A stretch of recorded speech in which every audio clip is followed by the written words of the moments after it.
भस्म हुआ भस्मासुर।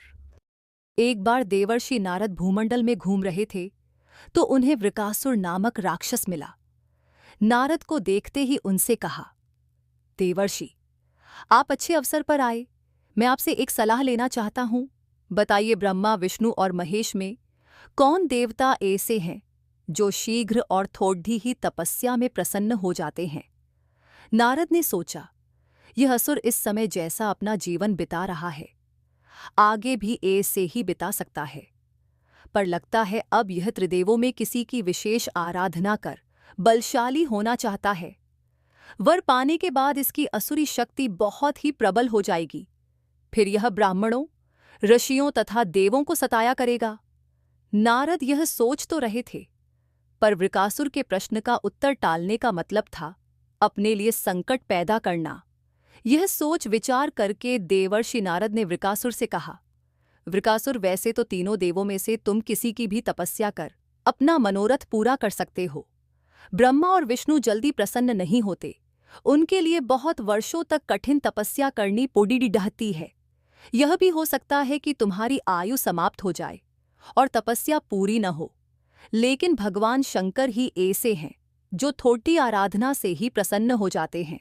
औद्धत्यदानी तो ऐसे कि अपने भक्त की इच्छा की पूर्ति के लिए कुछ सोच विचार ही नहीं करते। भक्त ने जो मांगा तत्काल दे दिया। तुम्हारी ही जाति के रावण तथा वाणासुर ने भगवान शिव की तपस्या से कितना वरदानी वर पाया था। अब तुम स्वयं विचार कर लो कि किसकी आराधना करनी चाहिए जिससे शीघ्र फल मिले। नारद जी के मुख से ऐसी बात सुनकर वृकासुर ने भगवान शंकर की ही आराधना करने का निश्चय किया और हिमालय के केदार क्षेत्र में जाकर शिव की आराधना करने लगा। उसकी आराधना से प्रसन्न होकर भगवान शंकर प्रकट होकर बोले, वत्स, मैं तुम्हारी तपस्या से प्रसन्न हूं।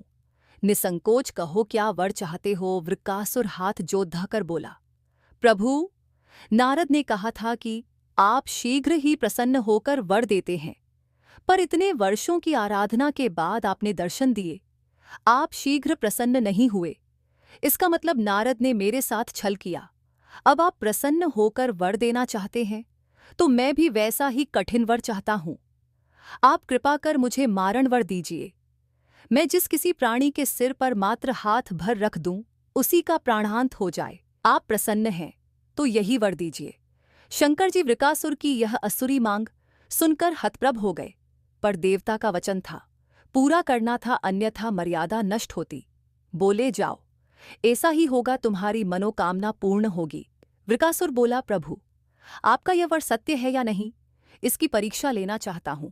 इसलिए पहले आपके सिर पर ही हाथ रखकर देखता हूं कि इस वर में कितनी सत्यता है। असुर की ऐसी बात सुनकर भगवान शंकर अपने ही जाल में फंस गए। अब क्या करें? वह राक्षस न कुछ सुनेगा न मानेगा। ऐसा सोचकर भगवान शंकर भागे। शंकर जी को भागता देख उसका क्रोध बढ़ गया। वह उनका पीछा करने लगा। कहने लगा, नारद की तरह आपने भी मुझसे छल किया है। वरदान की परीक्षा से डरकर क्यों भाग रहे हो? भागते भागते अंत में शिव विष्णु लोक पहुंचे और विष्णु जी को अपनी विपदा सुनाई। विष्णु जी ने हंसकर कहा, बिना सोचे विचारे वर देने का परिणाम अब पता चला। खुद ही प्राण बचाने के लिए भागते फिर रहे हो। बताओ मैं क्या करूं? आपके वर की सत्यता तो उसे सिद्ध करनी ही होगी। किसका सिर उसके आगे करूं? शिव जी ने कहा, नारायण नारायण, मुझे कोसने से मेरा संकट दूर नहीं होगा। कुछ करिए, अन्यथा वह यहां भी पहुंच जाएगा। भगवान विष्णु ने योग माया से एक वृद्ध तेजस्वी ब्रह्मचारी का स्वरूप बनाया और उधर चल पड़े जिधर से वृकासुर आ रहा था। कुछ दूर जाने पर वृकासुर आता दिखाई दिया। आगे बढ़कर उसे प्रणाम कर कहा, असुर राज, कहाँ भागे जा रहे हो? लगता है आप बहुत थक गए हैं।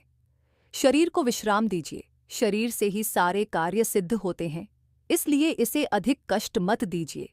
आप सब प्रकार से समर्थ हैं, फिर भी मेरे योग्य कोई कार्य हो तो बताइए।